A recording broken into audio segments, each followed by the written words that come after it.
The exile. The Galactic Council chamber fell silent as Supreme Arbiter Velnara raised her crystalline appendage. 1,200 species watched through their respective viewing devices as humanity's fate hung in the balance.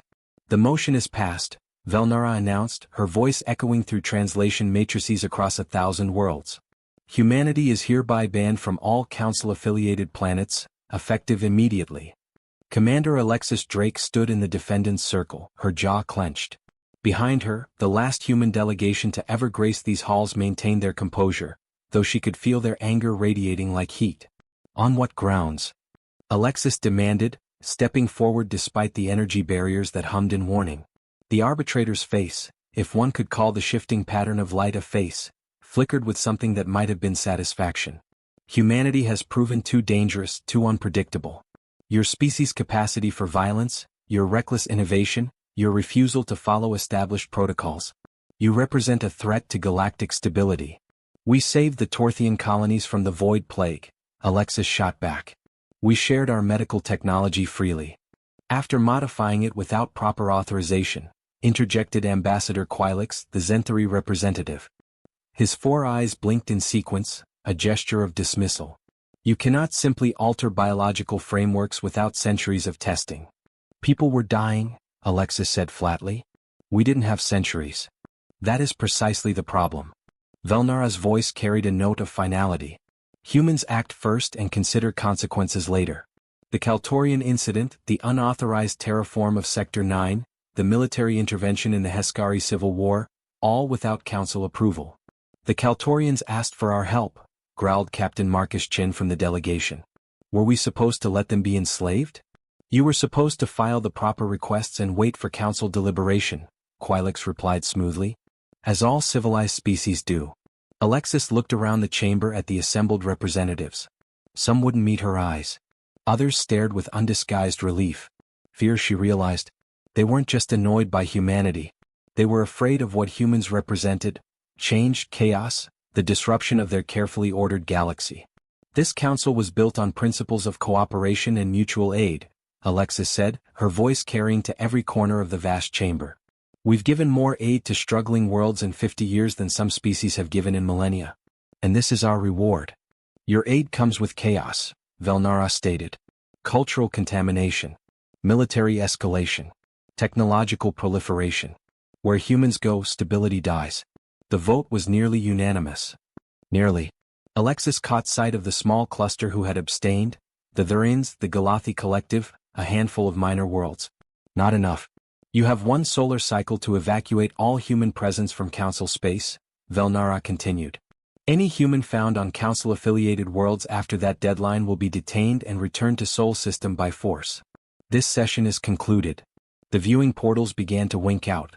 Alexis stood motionless as the chamber emptied, the weight of what had just happened settling on her shoulders. Humanity, explorers, innovators, defenders, had just been exiled from the stars. Commander, her aide, Lieutenant Sarah Okonkwo, approached quietly. Earth is requesting a direct link. Alexis nodded slowly. Tell them we're coming home. As they walked down the long corridor toward their ship for the last time, Marcus fell into step beside her. What do we do now? Alexis stared out at the glittering expanse of Council space through the transparent walls. Thousands of worlds, billions of beings, all close to humanity now. We go home, she said quietly. We take care of our own. And we remember that they made this choice, not us. She didn't know it yet, but those words would prove prophetic. Behind them, in the empty Council chamber, automated systems began updating star charts, reclassifying human space as restricted territory. The great experiment of human integration into galactic society was over. Or so they thought. The withdrawal.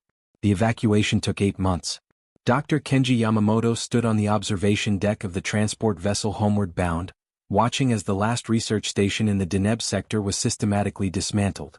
His life's work, 15 years studying the crystalline formations of the Deneb worlds, was being packed into cargo containers, reduced to data files and sample cases. It's not right, murmured Dr. Asha Patel beside him, her reflection ghostly in the viewport. We were helping them. The Denebians don't even have spaceflight yet. Who's going to monitor the geological instabilities now? Kenji didn't answer. What was there to say? The Galactic Council had made their decision, and appeals had fallen on deaf ears. Humanity was going home, leaving behind schools, hospitals, research stations, and trade outposts across 36 sectors. Attention all personnel, the ship's AI announced. Final transport departing Deneb 4 in 30 minutes. All remaining humans must be aboard. The comm system crackled, and a familiar face appeared on the screens. Ambassador Elena Volkov, speaking from the Sol system. Her expression was carefully neutral, but Kenji had worked with her long enough to see the anger beneath. To all humans in Council space, she began, this is your final recall order. The Council has made it clear they will enforce the ban with military action if necessary. Return home. We've prepared facilities to receive everyone. The feed continued with logistics. Which transport to board, which sector commanders to report to, what personal items could be brought back. Kenji tuned it out. He'd heard it all before. Dr. Yamamoto? A young voice interrupted his thoughts. He turned to find Krill, a Denebian student he'd been training. The young alien's crystalline skin refracted the light in anxious patterns. You are truly leaving? Krill asked, his translator rendering the musical tones into standard English. We don't have a choice, Kenji replied gently. But the seismic predictions, the equipment you brought, I do not yet understand all the calculations. I've uploaded everything to your data core, Kenji assured him. You'll have to learn quickly, but you're ready. I believe in you. Krill's colors shifted to something that might have been sadness. The Council fears you. I do not understand why. You have been only kind. Kenji smiled sadly. Sometimes kindness isn't enough. Sometimes people fear what they don't understand. Similar scenes played out across 100 worlds. Human teachers saying goodbye to students. Human doctors transferring patient care. Human engineers explaining maintenance protocols to aliens who'd never had to manage the systems themselves. On the agricultural world of Harvest Prime, Farmer Jack Morrison handed over the keys to his automated greenhouses to the local harvesters. Insectoid aliens who had struggled with crop failures until humans introduced hydroponics and gene-modified seeds. You remember the seasonal rotation? Jack asked the harvester representative Tix. Tix's mandibles clicked affirmatively. Yes. Nitrogen cycle every 3rd month. Water pH maintained between 6.0 and 7.0. We remember human Jack. And if the automation fails? Manual override, junction box 7, Tix recited dutifully. His antennae drooped. We will miss your guidance. The young ones call you teacher who makes food. Jack's throat tightened. You'll do fine. You were doing fine before we got here, remember? We were starving, Tix said bluntly. The Council sent advisors who told us to be patient, to follow traditional methods. You taught us to adapt. That was the pattern everywhere. The Council species operated on geological timescales, decades of study before action, committees and subcommittees, protocols stacked upon protocols. Humans?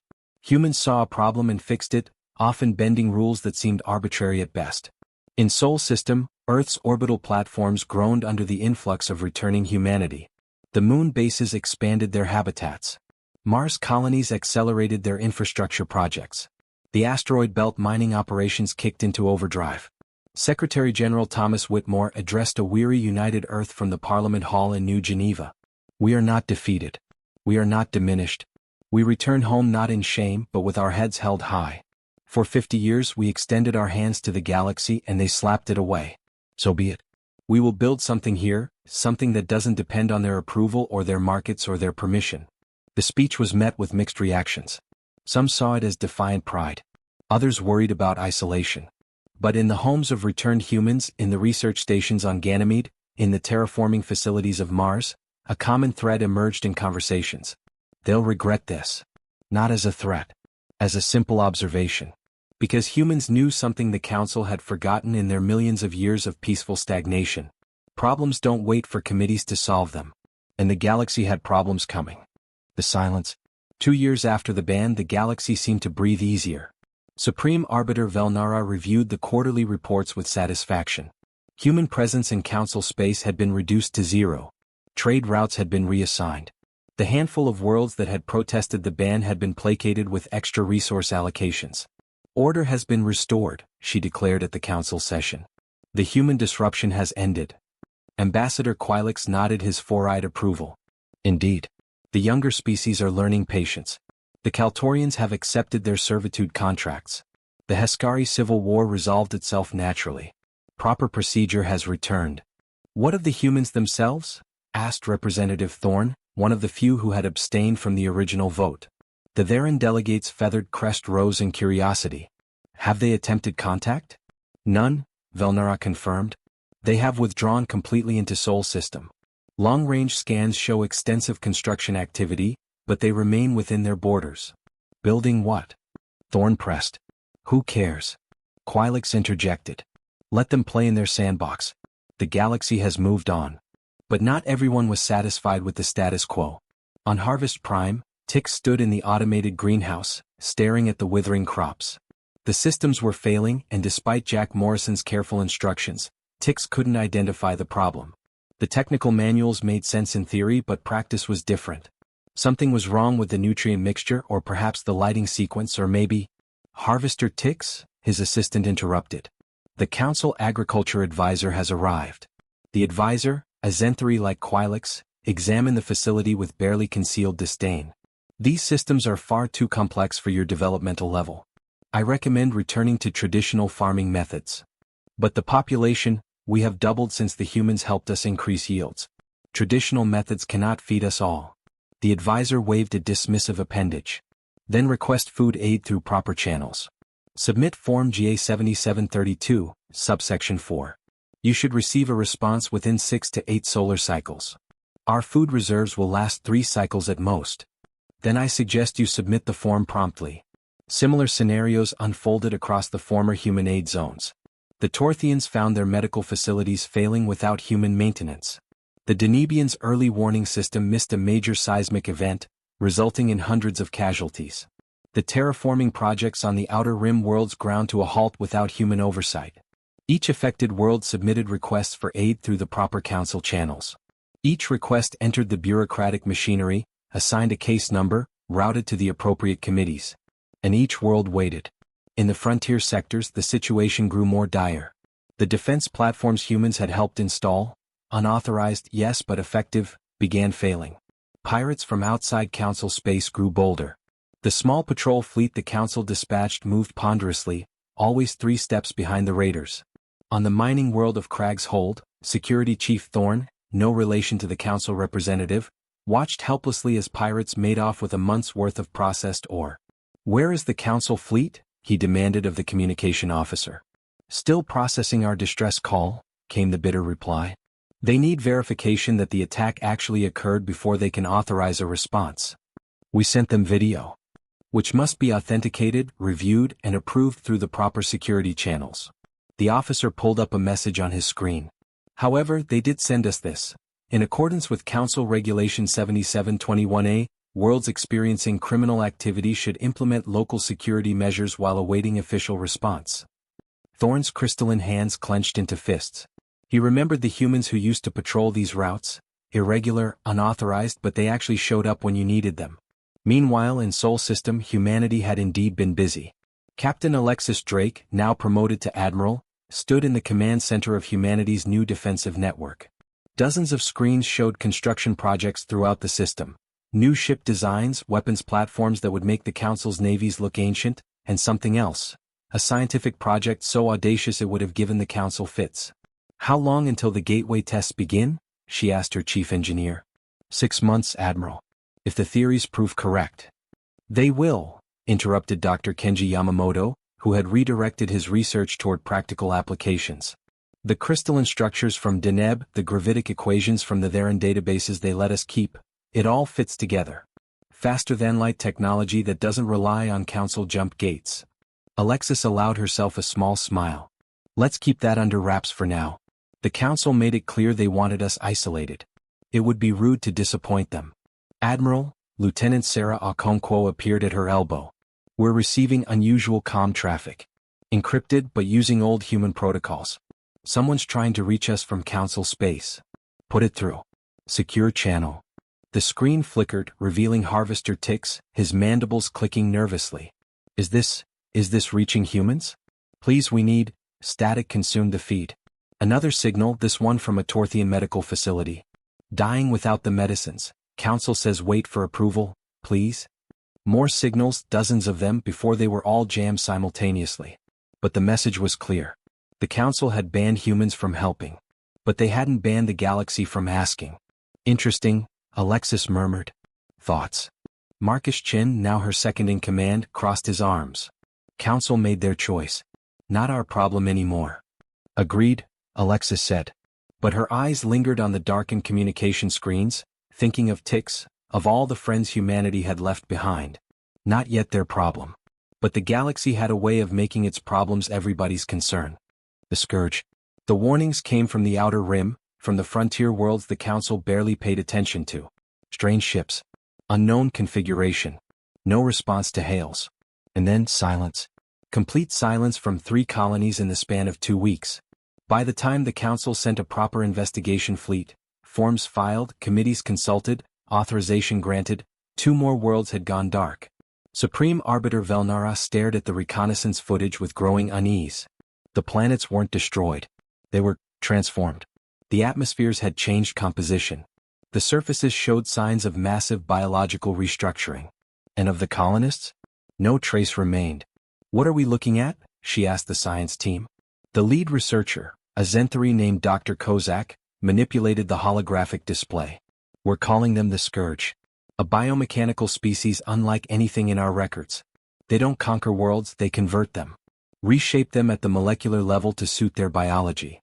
Where did they come from? Beyond Council space. The humans mapped those sectors but never fully explored them. We thought the region was empty. Velnara felt something she hadn't experienced in centuries of leadership. Fear. Military assessment? General Kraxix, commander of the Council Defense Fleet, projected tactical data. They're advancing through the frontier at an alarming rate.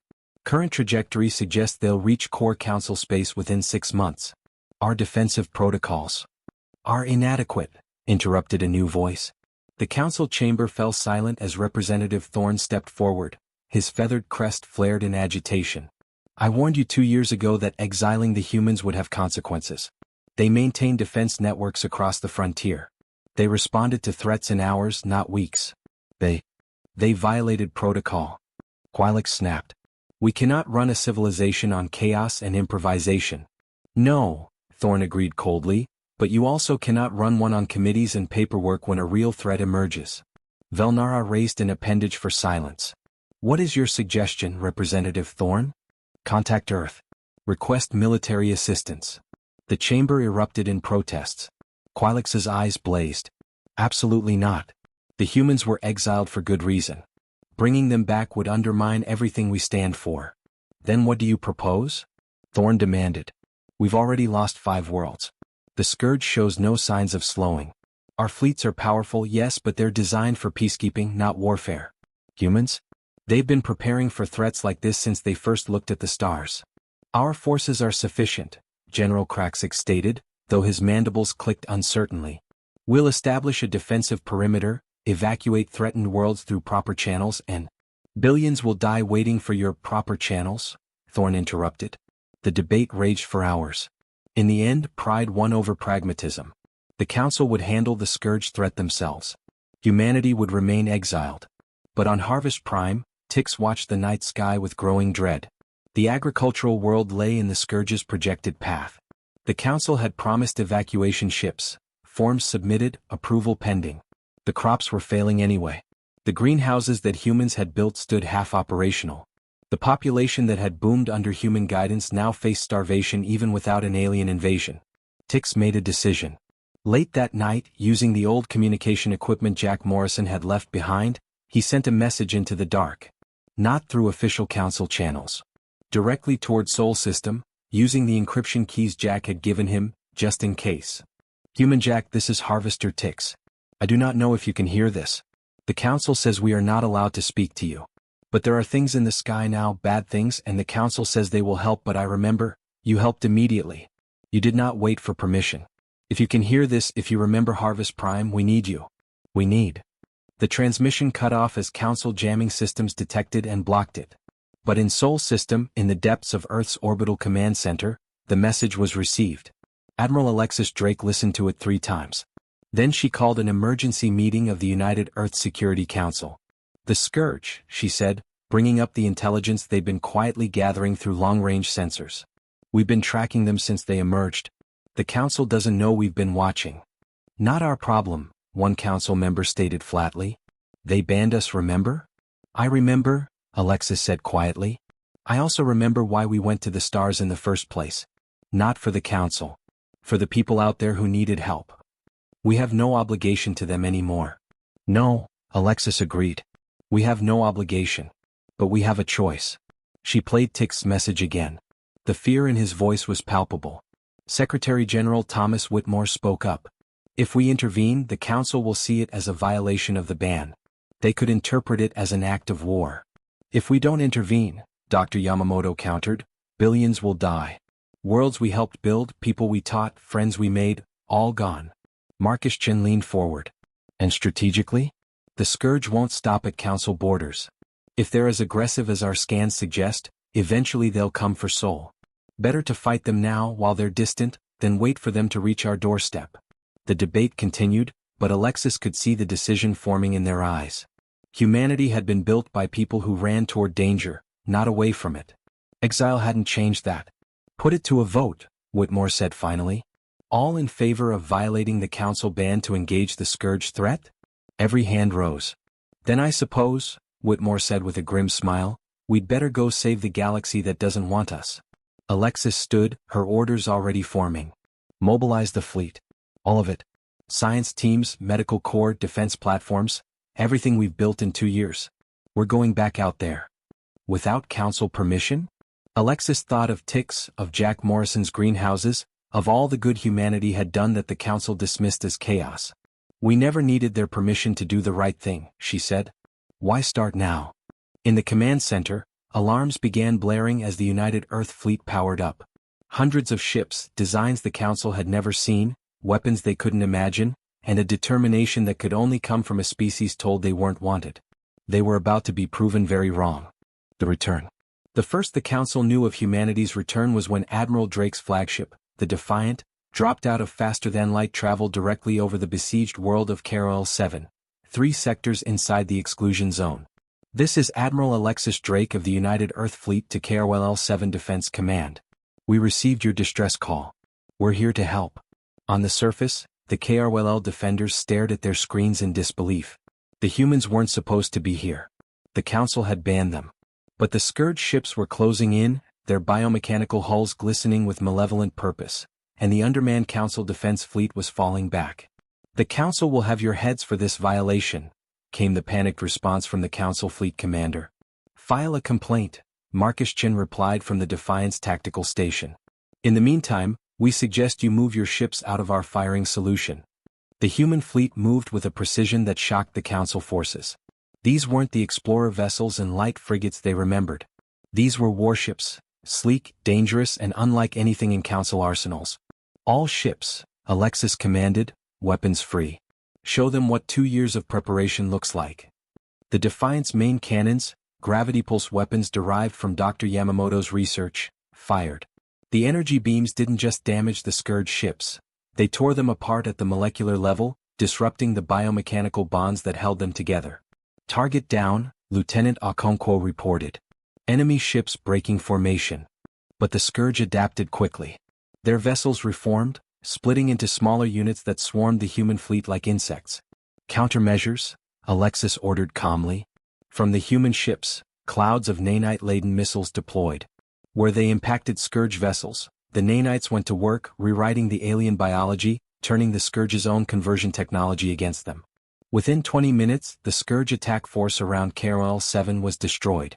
The planet's population watched in stunned silence as the human fleet established orbit. Then the cheering began. Admiral Drake, the KRL planetary governor transmitted, the council will not approve of your presence here. The council can come arrest me after we've dealt with the scourge, Alexis replied. In the meantime, we're deploying medical teams to the surface. You have wounded that need treatment. We don't have authorization to accept human aid. Governor, Alexis interrupted gently, your people are dying. We're here to help. You can fill out the paperwork later, or you can save lives now. Your choice. The governor's image flickered as he wrestled with the decision. Then, landing coordinates being transmitted. An admiral? Thank you. Similar scenes played out across the frontier. The human fleet, divided into rapid response groups, hit Scourge positions with a speed and efficiency the Council forces couldn't match. No committees, no authorization delays, just action. On Harvest Prime, Tix was working in the failing greenhouse when alarms sounded. He rushed outside to see ships descending through the atmosphere, not the sleek Council vessels he expected, but angular human designs. The lead ship landed in the central plaza, and a familiar figure emerged. Jack. Tix's translator barely kept up with his excited clicking. Human Jack. You came. Jack Morrison, now Captain Morrison of the Relief Corps, grinned. Heard you folks were having trouble with the equipment. Thought I'd stop by. Behind him, human engineers and agricultural specialists poured out, already assessing the greenhouse systems.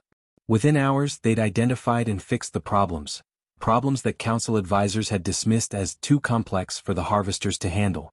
The Council banned you, Tix said, confusion coloring his voice. Why did you return? Jack looked at his alien friend, at the greenhouse they'd built together, at the harvesters who were already bringing the human engineers refreshments in gratitude. Because you asked, he said simply. Because you needed help. Because that's what we do. But while the frontier world celebrated, the Council was in crisis. Supreme Arbiter Velnara convened an emergency session. The humans have violated the ban on dozens of worlds. They are operating military vessels inside Council space without authorization. This is an act of salvation, Representative Thorne interrupted. He displayed tactical data. In 2 weeks, the human fleet has accomplished what our forces couldn't in 2 months. They've stopped the Scourge advance, evacuated threatened worlds, and established defensive perimeters that actually hold. Irrelevant, Quilix shouted. They violate our sovereignty with every action. They ignore our laws. They save our citizens, Thorne countered. While we debate, they act. While we file reports, they win battles. General Craxix, the Council's military commander, spoke reluctantly. The human tactical doctrine is effective. Their technology has advanced significantly during their exile. Their forces are smaller than ours, but they operate with a coordination our fleets cannot match.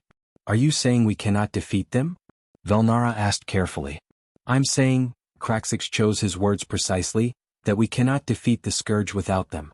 And if we try to remove the humans by force while the Scourge remains a threat, we will lose both fights. The chamber fell silent. The impossible situation was clear. They had exiled humanity for being too chaotic, too aggressive, too willing to break rules. Now those very qualities were the only thing standing between the Council and annihilation. We need to establish communication with this Admiral Drake, Velnara finally said. Open negotiations. On what terms? Quilix demanded. They've already proven they'll ignore any agreement we make. Thorne's feathered crest rose in what might have been amusement. Then I suggest we make an agreement they won't want to ignore. Humans are practical.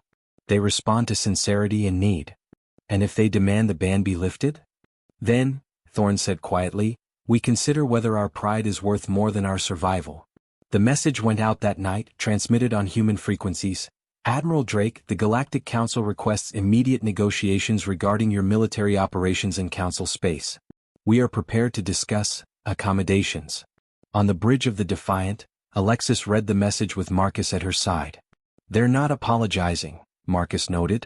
Accommodations, not we were wrong. Baby steps, Alexis replied.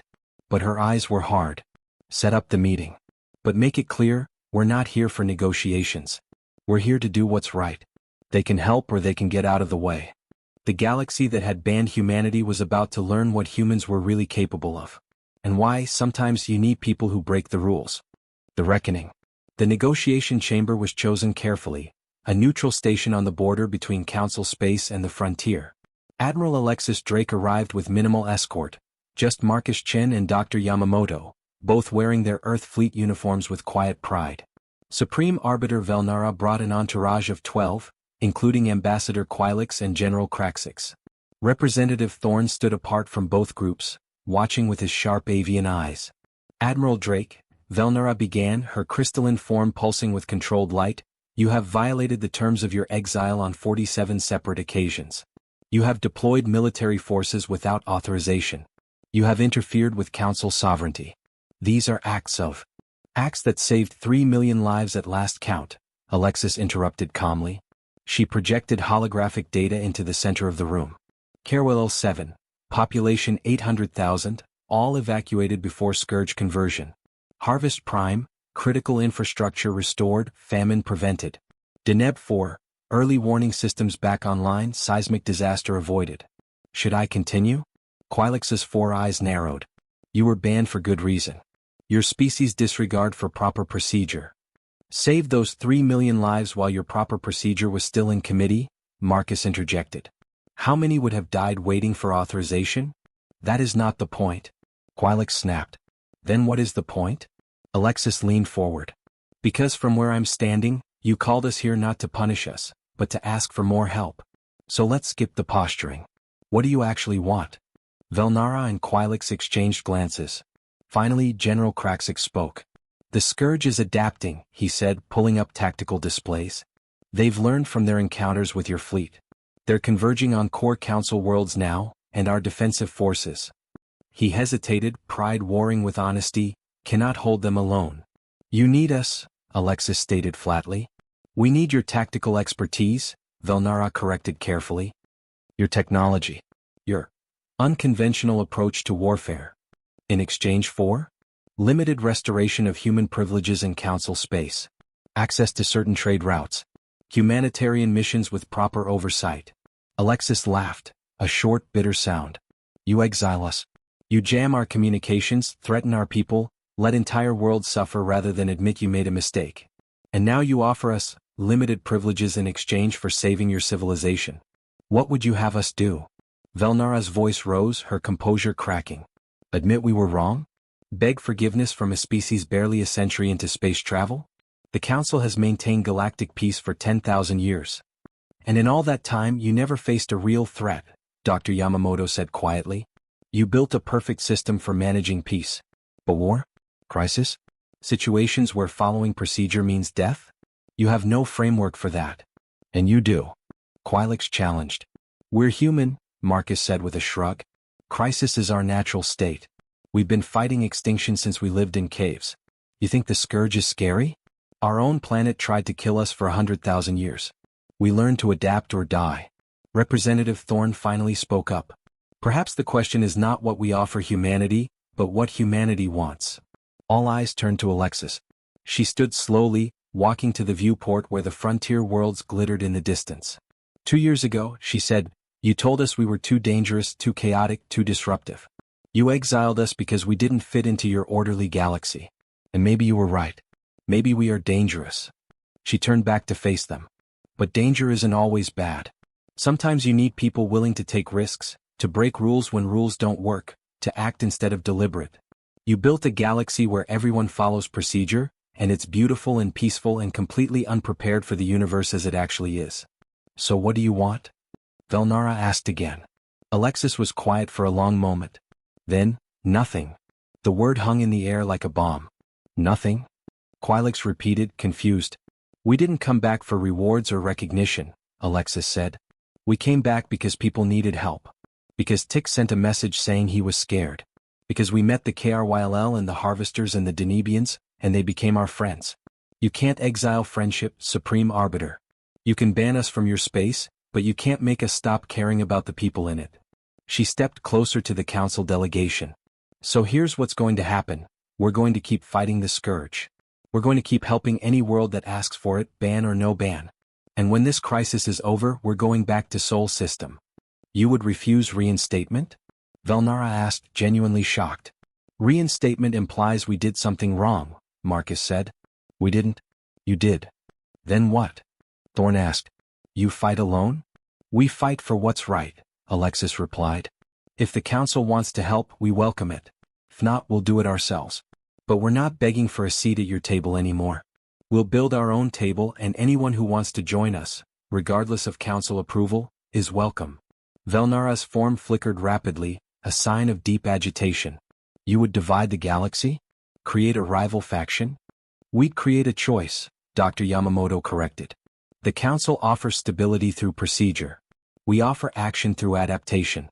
Let the individual worlds decide which they prefer. This is rebellion, Quilix hissed. This is evolution, Alexis countered. Your system worked for 10,000 years of peace. But peace doesn't last forever. The universe doesn't care about your committees.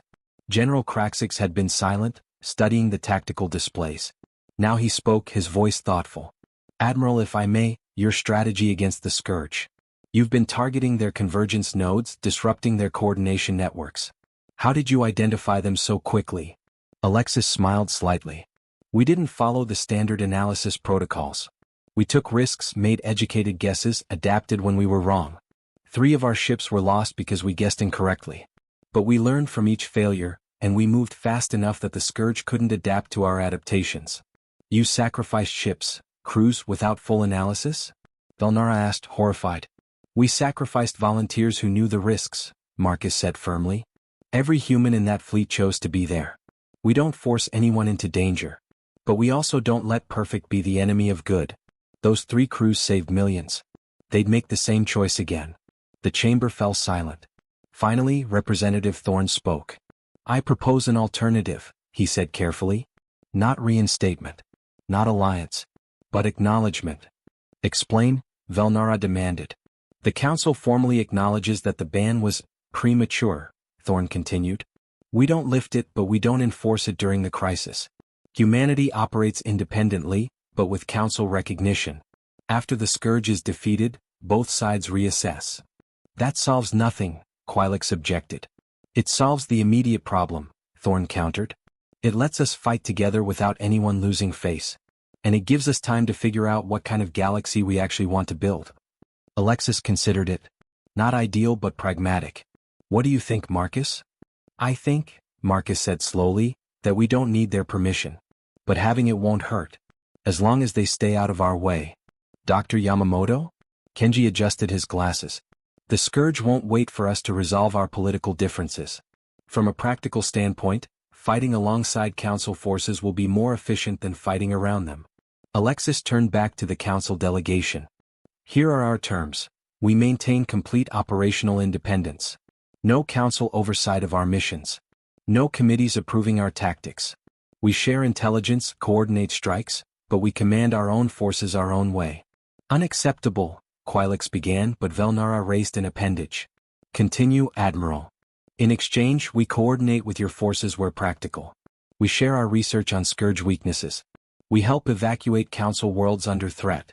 And when this is over. She paused. When this is over, you acknowledge publicly that humanity was exiled not for doing wrong, but for doing things differently. You want an apology, Velnara said. We want the truth, Alexis replied. You were afraid of us. That's understandable.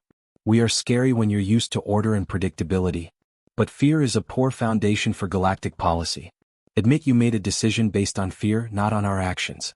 Give the younger species hope that they can also find their own paths without being punished for it. The Council representatives conferred in hushed tones. Quilix was clearly opposed, his 4 eyes blazing. Kraxix seemed calculating, weighing military necessities. Thorne watched with quiet approval. Finally, Velnara spoke. The Council accepts your terms with one addition. After the Scourge is defeated, humanity participates in a formal review of Council procedures. Not to defend yourselves, but to help us understand how to better respond to future crises. You want us to teach you to be more like us? Marcus asked, surprised. We want to learn from you, Velnara corrected. 10,000 years of peace made us complacent. You've reminded us that the universe doesn't care about our comfort. That lesson is worth swallowing our pride for. Alexis extended her hand, a human gesture the Council members had learned during humanity's brief integration. Velnara touched it with her crystalline appendage, the closest her species could come to a handshake. Then let's go save the galaxy, Alexis said. Together but on our terms. As the meeting concluded and both sides departed, Thorne approached Alexis privately. You could have demanded full reinstatement, he said quietly. They're desperate enough they would have agreed. We don't want back into a system that would exile us for helping people, Alexis replied. We want them to build a better system. Or at least admit the current one has flaws. You're an idealist, Admiral. I'm a human, she corrected with a slight smile. We're all idealists. That's why we scare you. Thorne's feathered crest rose in what might have been respect. Perhaps that's exactly what the galaxy needs. The new dawn. The final battle for the galactic core began at the Nexus, a gravitational anomaly where 3 major hyperspace routes converged. The Scourge had chosen it as their staging ground, concentrating their forces for a massive push into Council Heartland. Admiral Alexis Drake stood on the bridge of the Defiant, surrounded by holographic displays showing both human and Council forces.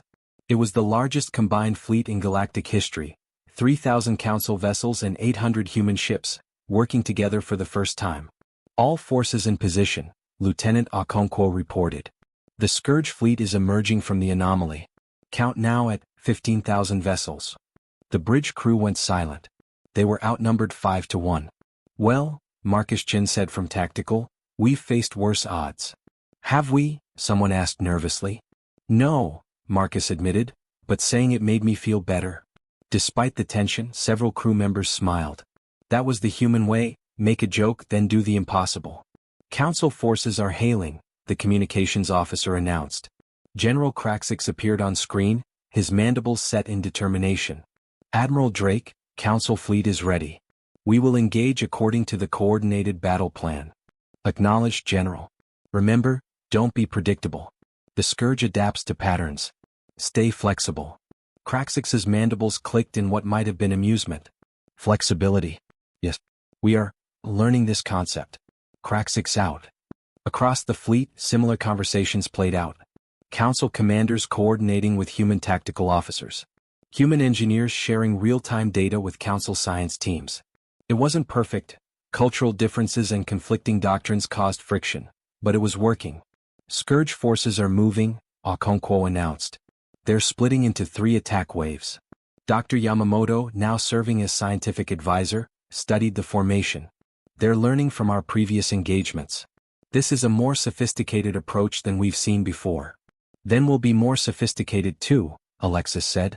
She opened fleet-wide communications. All ships, this is Drake. The Scourge thinks they know how we fight. Time to show them they're wrong. Implement Protocol Phoenix. Protocol Phoenix was pure human innovation. A battle plan with no predetermined moves, just principles and objectives.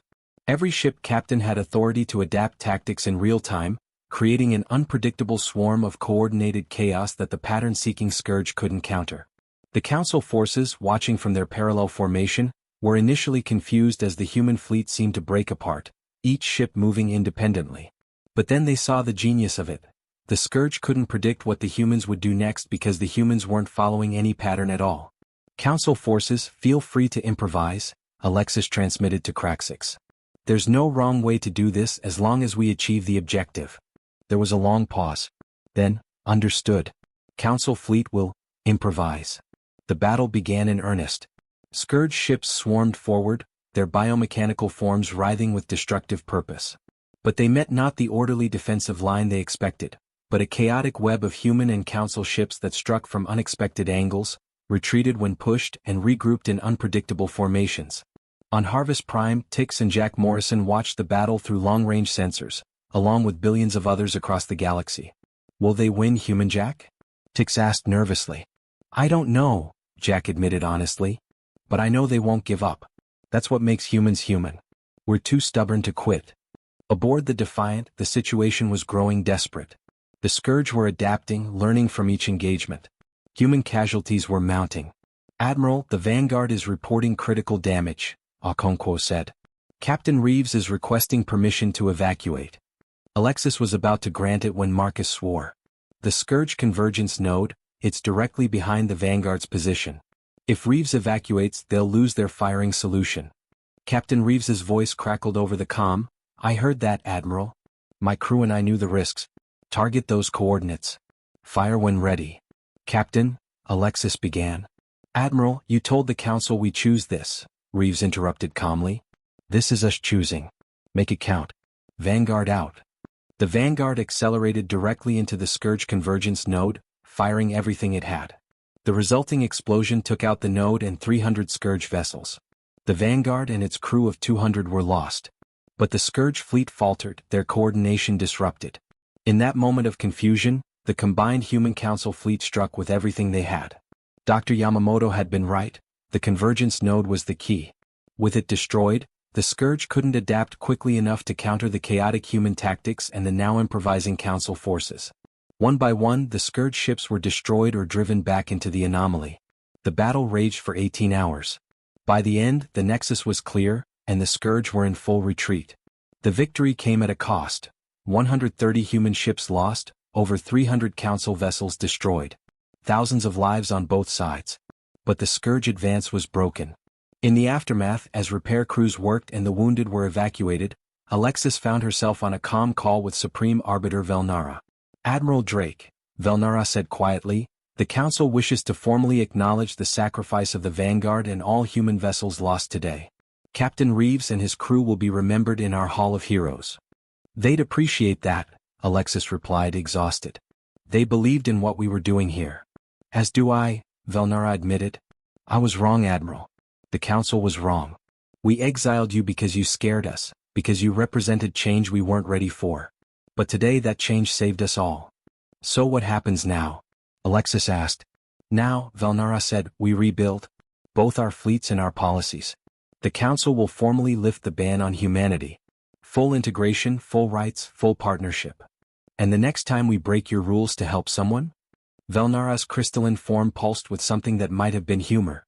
"Then perhaps we examine whether those rules still serve their purpose. You were right, we built a galaxy for peace, not for survival. We need to learn to do both." The call ended and Alexis stared out at the stars. Marcus approached, 2 cups of coffee in hand. "We did it," he said, handing her one. "Saved the galaxy, proved our point, got humanity back into Council space." "Did we though?" Alexis mused. "Get back in, I mean. Because I'm not sure I want to." Marcus raised an eyebrow. "Explain." "The Council will change their policies, sure. But fundamentally, they're still the same civilization that exiled us for doing the right thing. I'm not sure we should rejoin a system that required a near-extinction event to admit it was wrong." "So what do you propose?" Alexis smiled. "What Representative Thorne suggested, actually. We build our own table. Keep the alliance with the Council for mutual defense and trade. But we also create something new, a coalition of species that value action over procedure, adaptation over tradition. The Thurans would join. Probably the Harvesters, the Kero, others who've seen both sides." "A second galactic power," Marcus said thoughtfully. "That's ambitious." "It's human," Alexis corrected. "Besides, healthy competition might be good for the Council. Keep them on their toes." Below them, in the hangar bay, human and Council crews worked together to repair battle damage, sharing techniques and jokes despite the language barriers. It was a small thing but significant, proof that cooperation didn't require conformity. On Earth, Secretary General Whitmore addressed a united planet. "Today humanity proved that exile cannot break us, that distance cannot diminish us, and that our values, compassion, courage, and the willingness to act when action is needed, are not weaknesses to be suppressed but strengths to be celebrated. The galaxy tried to silence us. Instead we taught them a new song." On Harvest Prime, Jack Morrison and Tix stood in the restored greenhouse, watching crops grow under perfect conditions. "The Council says humans can return now," Tix said. "Will you stay human, Jack?" Jack smiled. "Where else would I go? We've got greenhouses to run, students to teach. Besides, someone needs to make sure you remember to check the pH levels." Tix's mandibles clicked in happy laughter. Across the galaxy, similar scenes played out. Human doctors returning to Torthian hospitals. Human engineers reopening research stations on Deneb. Human teachers welcoming back their alien students. But now they came not as members of a council that had rejected them, but as partners in something new. Aboard the Defiant, now in orbit around Earth for repairs, Admiral Alexis Drake recorded a message to be sent to every human outpost, every ship, every colony. 2 years ago, we were told we didn't belong among the stars. That we were too dangerous, too chaotic, too human. Today we prove them both right and wrong. Yes, we're dangerous, to tyranny, to injustice, to the idea that order is more important than people. Yes, we're chaotic, because we refuse to let procedure stand in the way of doing what's right. And yes, we're human, which means we'll always choose compassion over compliance, action over authorization, and courage over comfort. The galaxy tried to ban us from the stars. Instead, we showed them what the stars are really for, not to be cataloged and controlled, but to be explored, to be shared, to be home for anyone brave enough to reach for them. Welcome home, humanity. Welcome to the galaxy we're building. One where being different isn't a crime, where taking risks isn't rebellion, and where doing the right thing always comes before doing the proper thing. This is Admiral Drake, signing off. And remember, they can ban us from their planets, but they can never ban us from being who we are. The message spread across human space, then leaked into council networks, then went viral across the galaxy. It became an anthem for younger species, a rallying cry for those who felt constrained by ancient traditions. The Council, true to Velnara's word, formally lifted the ban. But humanity didn't rush back in. They built their own alliances, their own networks, their own approach to galactic civilization. And slowly, carefully, the Council began to learn from them. Years later, historians would mark this as the moment galactic civilization split into two philosophies: the Council's way of careful deliberation and humanity's way of bold action. Neither was perfect. Both were necessary. And in the space between, in the cooperation and competition and occasional conflict between these two approaches, the galaxy found something it had been missing for 10,000 years. The ability to grow. The ability to change. The ability to survive whatever the universe threw at it. Because sometimes the galaxy doesn't need people who follow the rules. Sometimes, it needs people who know when the rules need to be broken. Sometimes it needs humans.